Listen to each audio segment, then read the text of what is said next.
Welcome back to Revise and Resubmit, the podcast that takes, those really dense academic papers and makes them surprisingly interesting. I'm Pavlov. And I'm Nikita. Today, we're going to dig into something really quite fundamental, I think, especially if you're, just starting out on your own research journey, or even if you're just trying to make sense of how organizations work. We're talking about how they actually learn from failure. Yeah, particularly with technological innovation. It sounds straightforward, right? Fail, learn, adapt. Easy. But it's way more complex in reality. And this deep dive, it's grounded in the insights from a really fascinating article. Okay. It was published in the Strategic Management Journal, which is a top-tier outlet, back in 2014. So almost a decade ago now. Exactly. But honestly, it's aged like a fine wine. Its ideas feel even more relevant now, especially in the academic world, as we, keep trying to figure out how companies handle setbacks and change. And the author, you might actually recognize the name if you've looked for resources on doing research. It's Dr. David Maslach. Ah, yes. He's an associate professor over at Florida State University's College of Business in the Department of Management. Right, but he's also known for something else, isn't he? He is. He's put a lot of energy into building reciprocity.com, and that's reciprocity spelled with a 3 instead of the E. Okay. It's a platform, and he also has a great YouTube channel with the same name. It's all aimed at helping researchers, students, faculty, anyone doing research, really. Providing support and resources. Yeah, exactly. And it offers a very real and authentic look into what doing research is actually like. It tries to offer solutions and, frankly, hope to researchers. I think that authenticity really comes through. And it connects to this paper, too, doesn't it? This underlying idea in his work. I think so. His content often emphasizes that things like wisdom, empathy, understanding, they aren't just metrics to be optimized in a spreadsheet. Right. They're lived experiences. And this research, while it's rigorous and academic, it feels, grounded in that kind of human understanding. Absolutely. So our mission today, and we're thinking especially about you if you're maybe newer to academic research, maybe feeling a bit overwhelmed, is to unpack the core ideas from this specific article. We want to make its key insights clear and accessible. And just a quick but important note before we jump in fully. We really, really encourage you, whether you follow Dr. Maslach's other work or not, to try and make time to read the original article. Definitely. It's a seriously thoughtful piece published in what's called an FT50 journal, basically, a top-ranked journal. We've put the link right there in the show notes. Yeah, it's a great example of how this kind of research is done, so please do check it out. Okay, so let's set the stage. We're exploring this kind of fascinating puzzle. How do companies react when they mess up developing new tech? Right. Sometimes they pivot completely, change everything. But other times, maybe surprisingly, they double down on what just failed. Why would they do that? Let's get into it. All right, so the traditional starting point, often linked to something called the behavioral theory of the firm. It suggests a pretty, simple learning loop. Feedback drives action. Exactly. You try something, you get feedback. If it works, great, do more of that. Success breeds replication. And if it fails?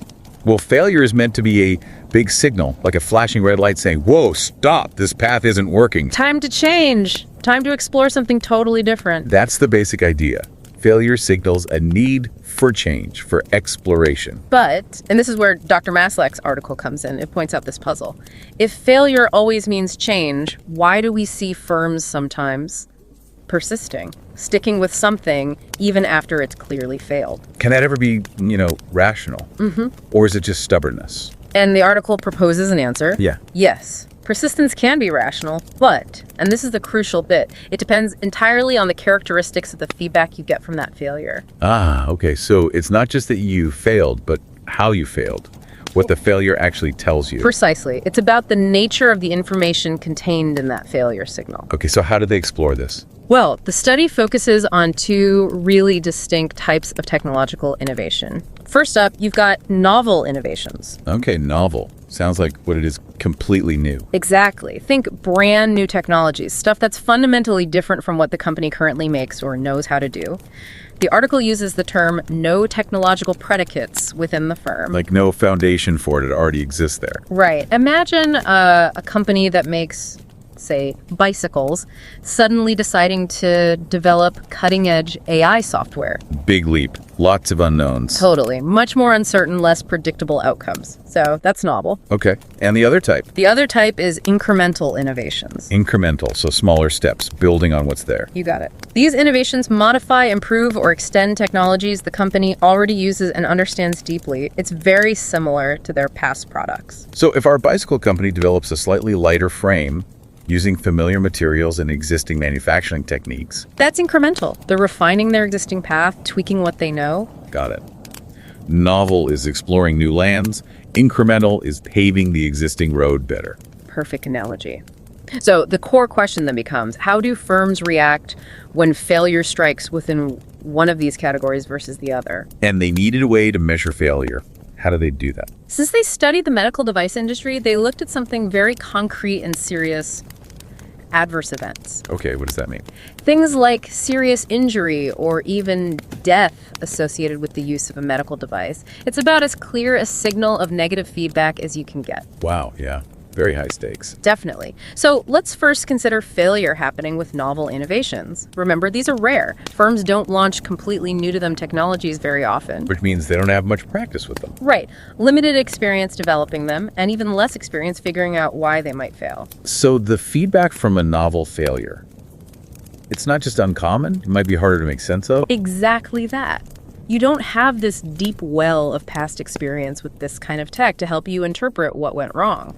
And the failure might even show up much later, well after the initial big investment. Okay, that makes sense. Plus, novel innovations usually need big upfront investments, long development times. So a major failure sends a pretty stark message. What kind of message? It basically signals, hey, future investments in other really novel stuff are probably also super risky and maybe not likely to work out. Because the firm just doesn't have that foundational knowledge in this new area. Precisely. Their prior knowledge is weak, experience is limited, so that negative feedback from a novel failure, it hits hard, it carries a lot of weight. It could make the decision makers really risk averse about trying any big new thing again. Yeah, overly pessimistic even. Yeah. And the study's results, they back this up. The findings for hypotheses 1A and 1B, as they're technically called, Okay. they showed that when novel innovations fail, firms are very likely to change. Change how? They tend to pull back. They decrease the likelihood of pursuing future novel innovations. And interestingly, they actually increase the likelihood of pursuing future incremental innovations. So failure in the unknown pushes them back towards the familiar, the safer ground. Exactly. Retreat to what you know. Okay, that seems logical. Failure in a scary new place makes you want to go home. But what about failure in the familiar stuff? Incremental innovation. Right. This is where the study gets really counterintuitive, maybe. With incremental innovations, the whole situation is different. Because the company knows this area inside out. Precisely. They have vast, deep experience with the underlying technology. This is their bread and butter. Yeah, they've probably been working with it, tweaking it for years. So when failure happens here, those adverse events, it might actually happen more often overall, just because they're doing so much work in this space. Wait, more often. Didn't you say novel failures had more events per innovation? Good catch. Yes, on average, a single failed novel innovation might have had more associated adverse events in their data 51 versus 34 for incremental. But firms were doing so many more incremental projects. I see. So the frequency of encountering some kind of failure was higher in the incremental space, even if each individual failure wasn't quite as catastrophic on average. Exactly. They were constantly dealing with issues, big or small, within this familiar technology. Okay, and how does that affect their response? Well, that constant exposure, that deep experience, it means when an incremental innovation fails, it's much, much easier for them to understand why. Because it happened within their zone of expertise. Right. They can more easily figure out, was it a flaw in this specific new tweak? Was it a manufacturing glitch? Was it something external? They have a better grasp of the cause and effect. They've built up this internal knowledge base, like a mental troubleshooting guide for that technology. That's a great way to put it. They develop really predictable ways to diagnose and respond. They build what the researchers call a strong causal model. They have a good understanding of why things fail in this domain. And because they understand the why so well. They're actually less likely to just throw up their hands and abandon the whole technology or make a radical shift. Why would they? Because they know how to fix it. Or they think they do. Exactly. They have specialized knowledge. They see more potential gain in applying that knowledge to correct the failure and improve the existing technology rather than jumping ship to something totally new where they'd be starting from scratch again. So failure in the domain they know well isn't a signal to get out. It's a signal saying, here's specifically what needs fixing within this domain. You nailed it. And that's the core finding for incremental innovations. Supporting hypotheses 2A and 2B in the paper, when incremental innovations fail, firms are likely to persist. Persist how? They keep doing incremental work. Yes. They decrease the likelihood of pursuing future novel innovations again, reinforcing the focus on the familiar. But crucially, they increase the likelihood of pursuing more future incremental innovations. Wow. So failure in the familiar actually drives them deeper into the familiar, not away from it. Failure in the new pushes you back to the old. Failure in the old keeps you focused on and refining the old. That really turns the simple fail, learn, change idea on its head. It's much more nuanced. It absolutely challenges that basic intuition. So let's talk briefly about the data. How do they show this? You mentioned medical devices. Yeah, the data set covered technology introductions by U.S. medical device manufacturers from 1998 to 2010. And they tracked innovations using, what was it? The FDA's 510K process. It's basically a notification system for when firms introduce devices similar to ones already legally marketed. That served as their proxy for innovation activity. Okay. And failure was those adverse events. Right, from the MIUD database, where manufacturers have to report serious injuries or deaths linked to their devices. And it was a big study. Oh, yeah. Over 1,200 firms, something like 14,490 firm-year observations. Massive data set. And it confirmed that most innovation is incremental. About 84% in their sample fell into that category, only 16% was novel. So how did they tease out these different responses? Just looking at correlations probably wouldn't show this clear pattern, right? You're spot on. This is where the methodology really matters in research.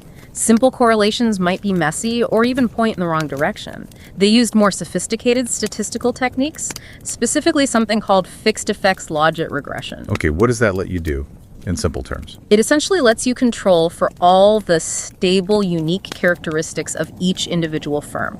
You filter out the fact that some firms are just generally more innovative or cautious than others. So you can focus just on how a specific firm's behavior changes over time in direct response to experiencing a failure. Exactly. It isolates the within-firm dynamic. How does failure change this firm's subsequent actions compared to its own baseline? And when they did that, The pattern became clear.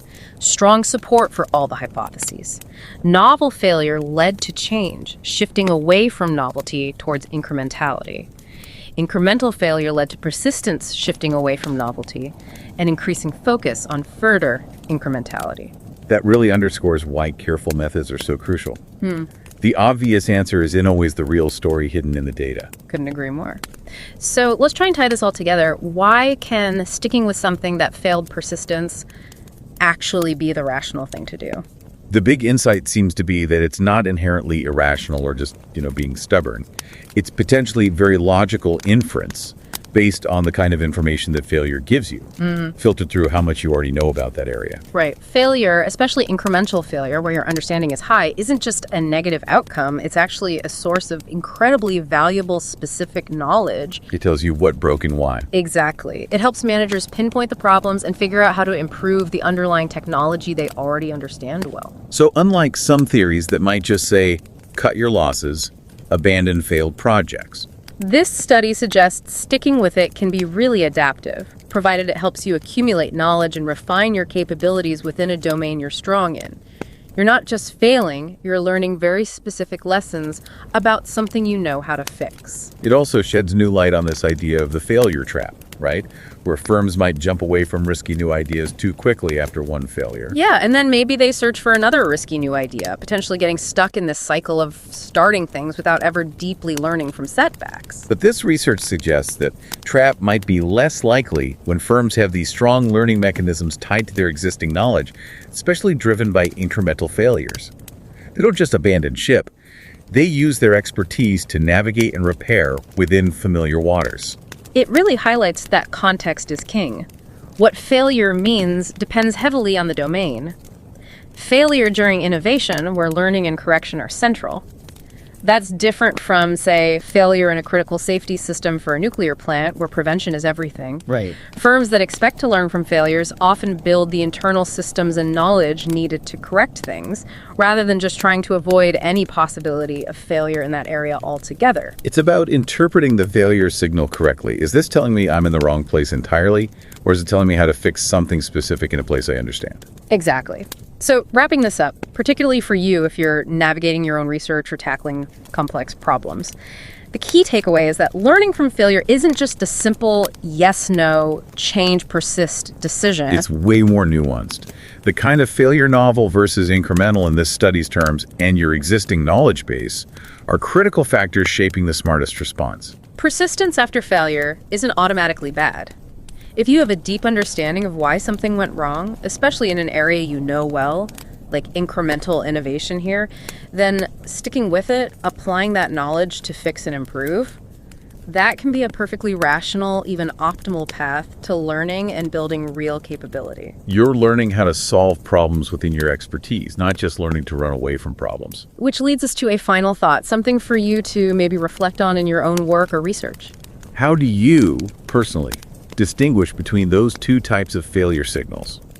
When is a setback, a novel failure, telling you a radical change is needed? And when is it an incremental failure, where the rational response is actually to persist, dig deeper, and apply your existing knowledge to learn and improve? What stands out to you from this whole idea? That failure in the familiar can actually drive you deeper into it, while failure in the unknown pushes you away. How does that resonate with your own experiences? And one last time, if you want all the details, the statistical analysis, the full theoretical arguments from Dr. Maslach himself, please do check out the original article. The link is right there in the show notes. It's definitely worth your time. And don't forget to subscribe to Revise and Resubmit on Spotify and Apple Podcasts. Until next time, keep those minds curious, keep questioning, and keep revising and resubmitting.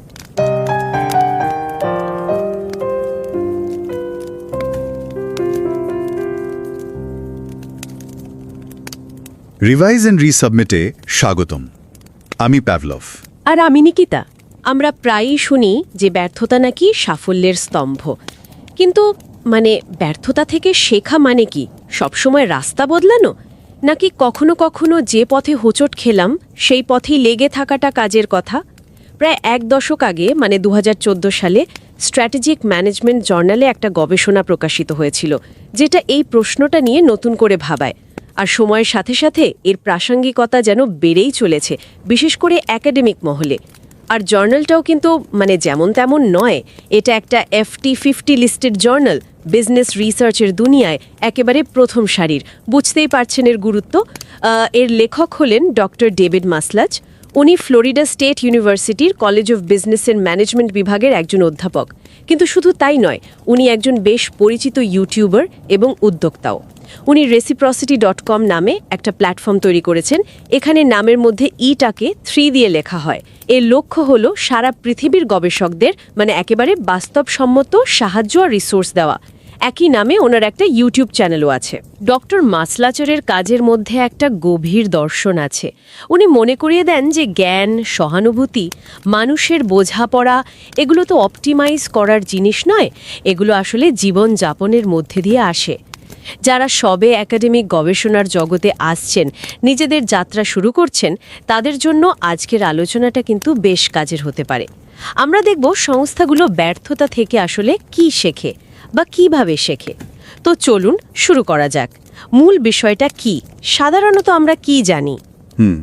সাধারণভাবে আমরা সাইটার মার্চের classic কাজ থেকে জানি যে সংস্থাগুলো তাদের অতীতের কাজের ফলাফল দেখে শিখে, সফল হলে সে কাজটা চালিয়ে যায়, আর ব্যর্থ হলে পরিবর্তন আনে। হ্যাঁ, ব্যর্থতা মানেই পরিবর্তনের একটা সিগন্যাল, তাই তো? ঠিক। কিন্তু ডক্টর মাসলাচের গবেষণা এখানেই একটা গুরুত্বপূর্ণ প্রশ্ন তুলে ধরেছে। ব্যর্থতার পরেও কি একই কাজ চালিয়ে যাওয়াটা যুক্তিযুক্ত হতে পারে? ইন্টারেস্টিং। আর মজার ব্যাপার হলো উত্তরটা হচ্ছে হ্যাঁ, হতে পারে। তবে এটা নির্ভর করে ব্যর্থতাটা ঠিক কোন ধরনের। এখানেই উনি 2 ধরনের ইনোভেশন বা উদ্ভাবনের কথা বলেছেন। আচ্ছা, কি কি? একটা হলো নোভেল ইনোভেশন বা একেবারে নতুন উদ্ভাবন, যেটা সংস্থার এখনকার প্রযুক্তি বা জ্ঞানের থেকে বেশ আলাদা। আর দ্বিতীয়টা হলো ইনক্রিমেন্টাল ইনোভেশন বা ক্রমবর্ধমান উদ্ভাবন, যেটা সংস্থার চলতি প্রযুক্তির ওপর ভিত্তি করেই ছোট ছোট উন্নতি। বুঝেছি। তাহলে নোভেল ইনোভেশন মানে একদম নতুন কিছু করতে গিয়ে যদি ব্যর্থ হয় তখন কি হয়? এগুলোর ঝুঁকি তো এমনিতেই বেশি থাকে, তাই না? একদম ঠিক। এগুলো সাধারণত কম হয়, মানে রেয়ার। প্রাথমিক বিনিয়োগ অনেক বেশি লাগে, আর ফলাফল নিয়ে অনিশ্চয়তাও প্রচুর। আর গবেষণার প্রথম হাইপোথেসিস বা অনুমানটা এটাই বলছে, হাইপোথেসিস 1A আর 1B। যখন সংস্থাগুলো এই নভেল উদ্ভাবনে ব্যর্থ হয়, তারা ভবিষ্যতে এই নভেল পথে হাঁটার চেষ্টা কমিয়ে দেয়। এটা 1A। আচ্ছা। আর 1B বলছে তারা তখন তুলনামূলকভাবে নিরাপদ, মানে ইনক্রিমেন্টাল বা ক্রমবর্ধমান উদ্ভাবনের দিকে বেশি ঝুঁকে পড়ে। এর কারণটা কি হতে পারে? অভিজ্ঞতা কম বলে? হ্যাঁ, সম্ভবত সেটাই। মানে নভেল ব্যর্থতার অভিজ্ঞতা যেহেতু কম, তাই এই ধরনের বড়সড় ধাক্কা এলে তারা একটু বেশি প্রতিক্রিয়া দেখায়। নেতিবাচক ফলাফলে হয়তো একটু বেশি ঘাবড়ে যায়। বেশ যুক্তিযুক্ত। আর ইনক্রিমেন্টাল ইনোভেশনের ব্যর্থতার ক্ষেত্রে কি হয়? এখানে তো সংস্থার অভিজ্ঞতা অনেক বেশি থাকার কথা, তাই না? কারণ এগুলো তো চলতেই থাকে। ঠিক তাই। এখানেই ব্যাপারটা অন্যরকম। ইনক্রিমেন্টাল ব্যর্থতা অনেক বেশি ঘন ঘন ঘটে, আর যেহেতু এগুলো সংস্থার মূল জ্ঞান বা কোর নলেজের কাছাকাছি, তাই ব্যর্থতার কারণটা বোঝা বা বিশ্লেষণ করাও তুলনামূলকভাবে সহজ হয়। মানে সংস্থার কাছে এই ধরনের ব্যর্থতা সামলানোর জন্য যথেষ্ট ডেটা, অভিজ্ঞতা, জ্ঞান এগুলো জমতে থাকে। তাহলে এক্ষেত্রে প্রতিক্রিয়াটা কেমন হয়? এখানেই গবেষণার দ্বিতীয় ফাইন্ডিংটা আসছে, মানে হাইপোথেসিস 2A এবং 2B। আর এটা বেশ চমকপ্রদ। বলুন। দেখা গেছে ইনক্রিমেন্টাল উদ্ভাবনে ব্যর্থতার সংখ্যা বাড়লেও সংস্থাগুলো কিন্তু সহজে হাল ছাড়ে না। হাইপোথেসিস 2A বলছে তারা ভবিষ্যতে নভেল উদ্ভাবনের ঝুঁকি হয়তো আরও কমিয়ে দেয়, ঠিকই। আচ্ছা। কিন্তু 2B বলছে তারা সেই ইনক্রিমেন্টাল কাজেই আরও বেশি করে লেগে থাকে, মানে চেষ্টা চালিয়ে যায়। ব্যর্থ হওয়া সত্ত্বেও তারা উপর করে বা লেগে থাকে। তার মানে ব্যর্থ হয়েও একই পথে চলা, এটা কেন? এটা আসলে অযৌক্তিক নয়, কারণ যেমনটা বললাম, তাদের কাছে সমস্যাটা বিশ্লেষণ করার মতো এবং সমাধান খুঁজে বের করার মতো যথেষ্ট জ্ঞান আর আগের অভিজ্ঞতা থাকে। তারা কারণটা ধরতে পারে আর সেটা ঠিক করার চেষ্টা করে। এটা তো দারুণ একটা পর্যবেক্ষণ। এই গবেষণাটা কিসের উপর ভিত্তি করে করা হয়েছিল? এই গবেষণাটা আমেরিকার মেডিকেল ডিভাইস ইন্ডাস্ট্রির ডেটা নিয়ে করা। সময়টা ছিল 1998 থেকে 2010। এফডিআই দুটো ডেটাবেস 510K আর মড ব্যবহার করে নভেল ও ইনক্রিমেন্টাল উদ্ভাবন এবং সেগুলোর ব্যর্থতা, মানে অ্যাডভার্স ইভেন্ট, ট্র্যাক করা হয়েছে। তাহলে মোদ্দা কথা কি দাঁড়ালো? সব ব্যর্থতা সমান নয়, আর সব ব্যর্থতার শিক্ষাও একরকম নয়। একদম। আসল কথাটা হলো প্রযুক্তিগত ব্যর্থতার পর সংস্থা কি করবে, মানে তার প্রতিক্রিয়াটা কি হবে, সেটা নির্ভর করছে উদ্ভাবনটা নভেল ছিল নাকি ইনক্রিমেন্টাল। নভেল ব্যর্থতা এলে পথ বদলের সম্ভাবনা বেশি। হ্যাঁ, আর ইনক্রিমেন্টাল ব্যর্থতার ক্ষেত্রে যেহেতু জ্ঞান আর অভিজ্ঞতা আছে, সংস্থাগুলো প্রায়শই সমস্যাটা সমাধান করার চেষ্টা করে, লেগে থাকে। তার মানে ব্যর্থতা থেকে শেখা মানে সবসময় পথ পাল্টানো নয়। কখন লেগে থাকাটা যুক্তিযুক্ত সেটাও বুঝতে পারাটা একটা বড় শিক্ষা। ঠিক। এটা কিন্তু ব্যর্থতা থেকে শেখার যে একটা সরল ধারণা আছে সেটাকে বেশ চ্যালেঞ্জ করে। ব্যর্থতা, বিশেষ করে ইনক্রিমেন্টাল ব্যর্থতা, আসলে জ্ঞান অর্জনের একটা দারুণ সুযোগও হতে পারে। এটা সত্যি ভাবার মতো। যারা এ বিষয়ে আরও গভীরে যেতে চান তাদের ডক্টর মাসলাচের মূল আর্টিকেলটা পড়ার অনুরোধ করব। লিংক আমরা শো নোটসে দিয়ে দেব। আর যারা গবেষণার পথে নতুন তাদের জন্য ওনার reciprocity.com প্ল্যাটফর্ম বা ইউটিউব চ্যানেলটাও খুব সহায়ক হতে পারে। ওনার কাজের মধ্যে একটা অন্যরকম আন্তরিকতা আছে। হ্যাঁ, অবশ্যই। আর এখানে একটা শেষ প্রশ্ন বা চিন্তা রেখে যেতে চাই। বলুন। যদি ইনক্রিমেন্টাল ব্যর্থতার পরেও লেগে থাকাটা একটা কার্যকর শিক্ষা হয়, তাহলে আজকের দিনে যখন এত দ্রুত সব বদলাচ্ছে, ইনোভেশনের এত চাপ, তখন সংস্থাগুলো বুঝবে কি করে, মানে কোন ব্যর্থতাটা থেকে লেগে থেকে শেখা উচিত আর কোনটা আসলেই বলছে যে না, এই রাস্তাটা বন্ধ। এই পার্থক্যটা করার ক্ষমতা অর্জন করা, এটাই হয়তো এখনকার আসল চ্যালেঞ্জ।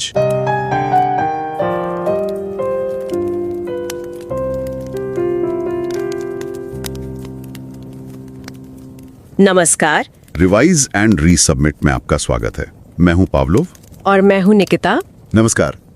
आज हम एक बड़ी दिलचस्प शोध पत्र पर बात करने वाले हैं। हाँ, ये स्ट्रेटेजिक मैनेजमेंट जर्नल में छपा था। बिल्कुल, और ये कोई आज का नहीं, 2014 का है, पर इसकी अहमियत आप देखिए अकादमिक जगत में वक्त के साथ और बढ़ गई है। सही कहा।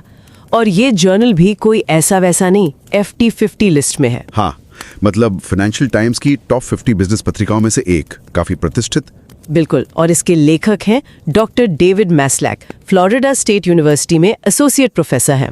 और सिर्फ प्रोफेसर ही नहीं, वे एक जाने माने यूट्यूबर और उद्यमी भी हैं। जी, वे reciprocity.com नाम का एक प्लेटफॉर्म बना रहे हैं। स्पेलिंग में ई की जगह 3 है। अच्छा, हाँ, और इसका मकसद है दुनिया भर के रिसर्चर्स की मदद करना, उन्हें संसाधन देना। और इसी नाम से उनका यूट्यूब चैनल भी है।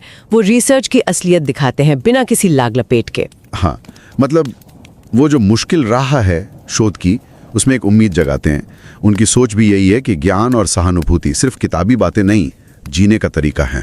बिल्कुल, उनका काम वाकई महत्वपूर्ण है, खासकर उन लोगों के लिए जो इस सफर पर नए हैं। तो हम तो यही कहेंगे कि चैनल सब्सक्राइब करें या ना करें, पर ये पेपर जरूर पढ़ें। हाँ, लिंक हमने शो नोट्स में डाल दिया है। आज की चर्चा उन्हीं के लिए है जो अकादमिक शोध की दुनिया में नए हैं, अपनी रिसर्च जर्नी शुरू कर रहे हैं।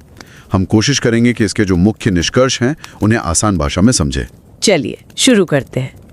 देखिए, आमतौर पर तो यही माना जाता है कि कंपनियां या संगठन अपने पिछले अनुभवों से सीखते हैं। हाँ, साइट और मार्च ने भी यही कहा था, शायद 1963 में। जी हाँ, कि सफलता मिलती है तो वही काम दोहराते हैं और असफलता मिलती है तो रास्ता बदल लेते हैं। सीधा सा हिसाब लगता है, जो चल गया उसे चलाओ, जो नहीं चला उसे बदलो। लेकिन ये शोध कुछ और कहता है ना। असकर जब तकनीकी नवाचार की बात हो तो असफल कोशिशों पर टिके रहना भी तर्कसंगत, मतलब रैशनल हो सकता है। अच्छा, ये तो उस आम धारणा के बिल्कुल उलट है कि फेल हुए तो रास्ता बदलो।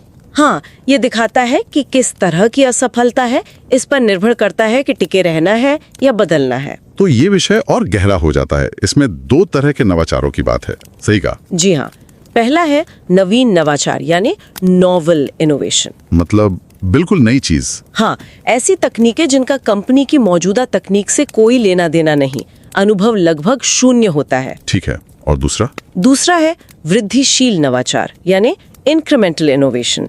ये मौजूदा तकनीक में छोटे मोटे सुधार होते हैं। अच्छा, जैसे किसी पुरानी चीज को थोड़ा बेहतर बना दिया।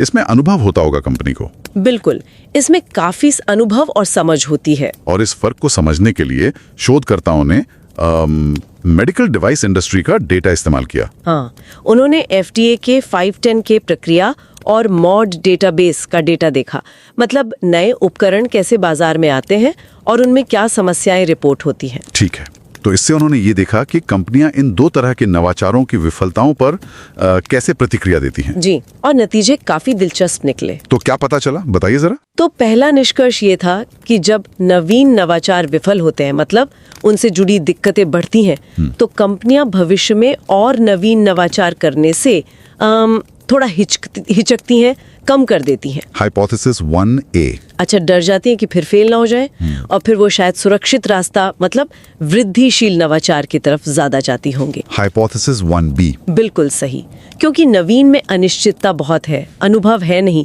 पता नहीं चलता कि गलती कहाँ हुई, आगे क्या होगा, तो वो जानी पहचानी राह पर लौट आते हैं। समझ गया, ये तो लॉजिकल लगता है।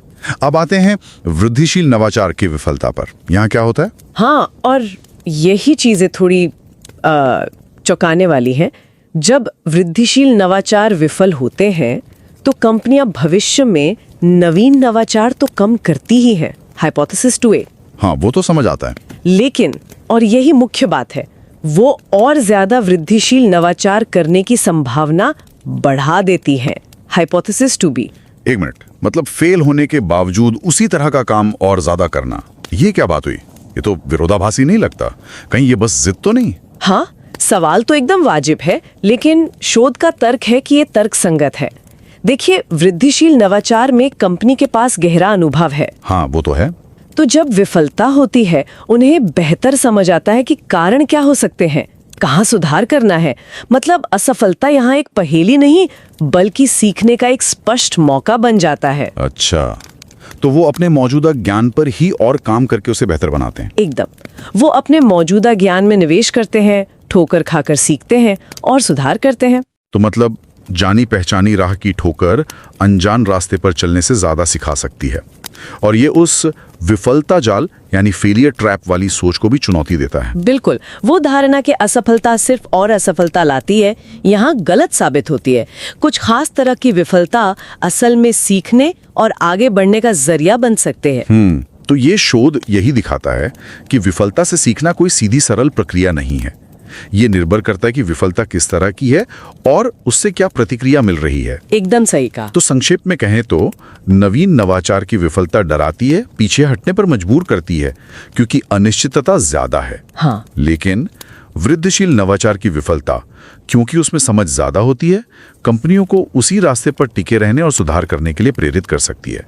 मतलब विफलता हमेशा अंत नहीं है। बिल्कुल, ये सीखने के लिए एक बहुत जरूरी फीडबैक हो सकती है। हाँ, और यही एक सवाल उठता है शायद हमारे श्रोताओं के लिए भी। जी। क्या ये सिद्धांत कि कब विफलता पर टिके रहना है और कब रास्ता बदलना है हमारी अपनी रिसर्च पर या सीखने की किसी और स्थिति पर भी लागू हो सकता है? बहुत अच्छा सवाल है। एक रिसर्चर के तौर पर कब अपने आइडिया पर डटे रहना चाहिए भले ही शुरू में दिक्कतें आ रही हों, और कब ये मानना समझदारी है कि रास्ता बदलना ही बेहतर है? ये वाकई एक मुश्किल सवाल है जिस पर हर शोधकर्ता को शायद सोचना पड़ता है। बिल्कुल, इस पर विचार जरूर करना चाहिए, और ज्यादा गहराई से समझने के लिए वो मूल शोध पत्र पढ़ना तो बनता है। निश्चित रूप से बहुत कुछ सीखने को मिलेगा। लिंक हमेशा की तरह शो नोट्स में आपको मिल जाएगा।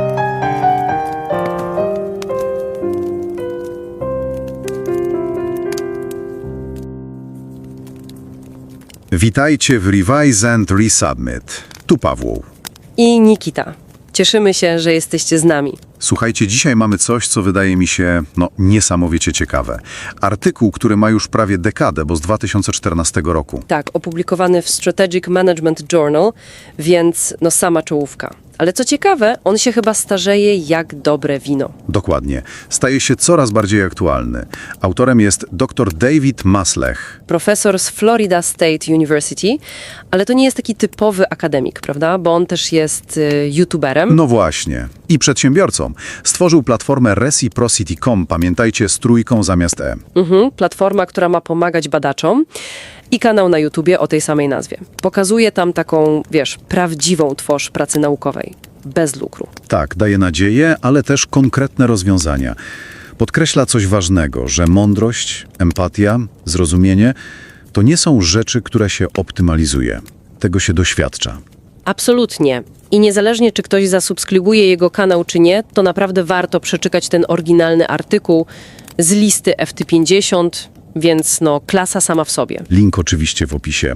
Myślę, że to dzisiejsze nasze omówienie przyda się szczególnie tym, którzy dopiero zaczynają swoją przygodę z badaniami. Tak, bo skupimy się na tym, jak organizacje, firmy uczą się.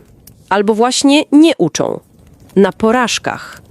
Szczególnie tych innowacyjnych. Bo zazwyczaj myślimy tak, zgodnie z tą klasyczną behawioralną teorią firmy Cirta i Marcha.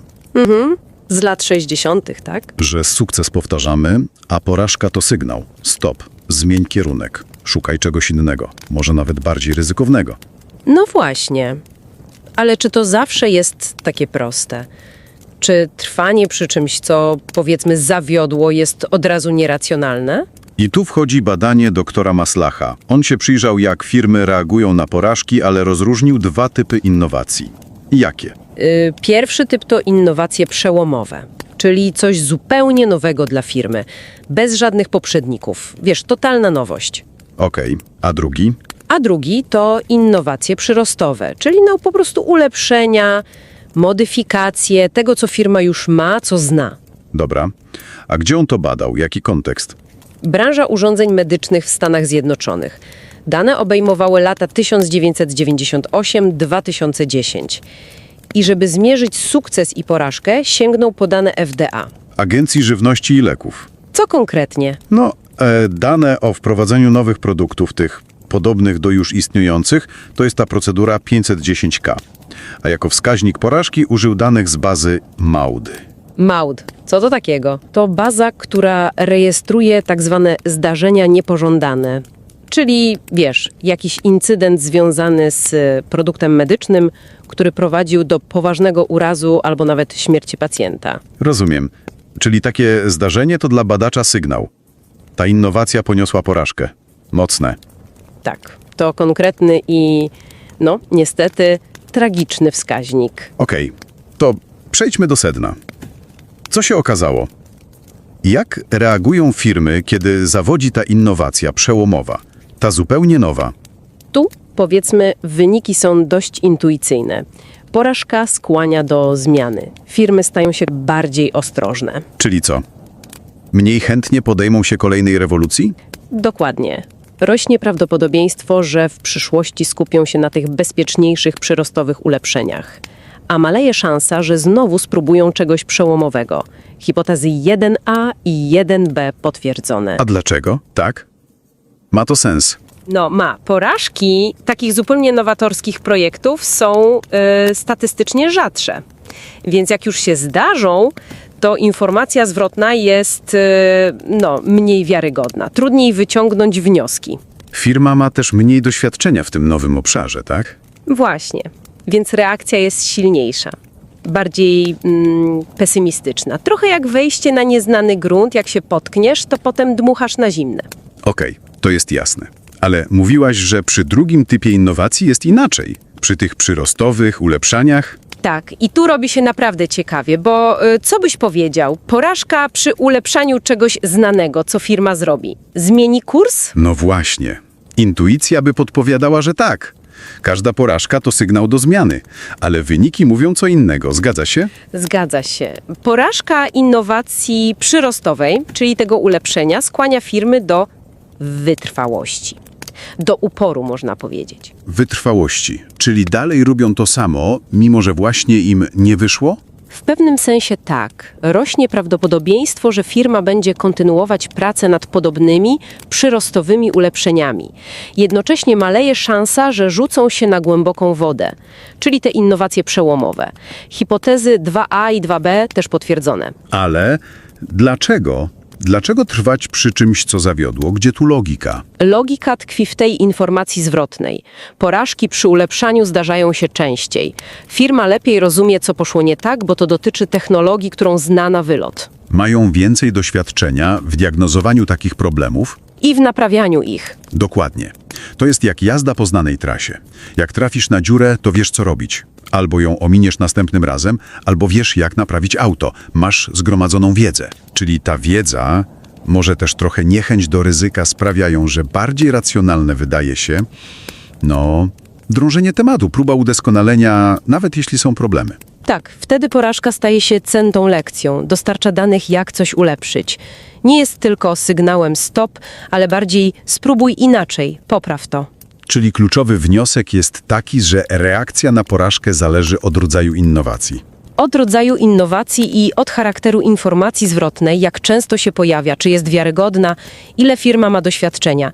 I co ważne, ten upór, ta wytrwałość przy porażce przyrostowej, to może być zupełnie racjonalna strategia. Strategia uczenia się. To naprawdę podważa ten taki prosty pogląd, że upór jest zawsze zły, a porażka to tylko koniec drogi. Właśnie. Porażka sama w sobie jest źródłem informacji. Może pomóc firmie stać się lepszą w tym, co już robi. Podsumowując, badanie dr Maslacha pokazuje, że firmy nie zawsze uciekają od porażki, szczególnie gdy chodzi o ulepszanie znanego.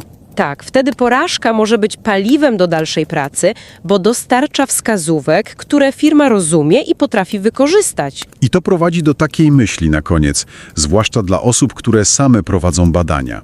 Jak ta różnica w reakcji na porażkę, w zależności od tego, czy walczymy z czymś zupełnie nowym, czy ulepszamy coś znanego, jak to się może odnosić do naszej własnej pracy? Dobre pytanie. Kiedy, napotykając trudności, warto jednak uparcie drążyć temat? Bo każda porażka to krok do przodu, cenna lekcja. A kiedy jednak rozsądniej jest powiedzieć stop? Przyznać, że to może ślepa uliczka i trzeba poszukać zupełnie innej ścieżki. Gdzie leży ta granica? Właśnie. Coś do przemyślenia. Dziękujemy za wysłuchanie Revise and Resubmit. Do usłyszenia.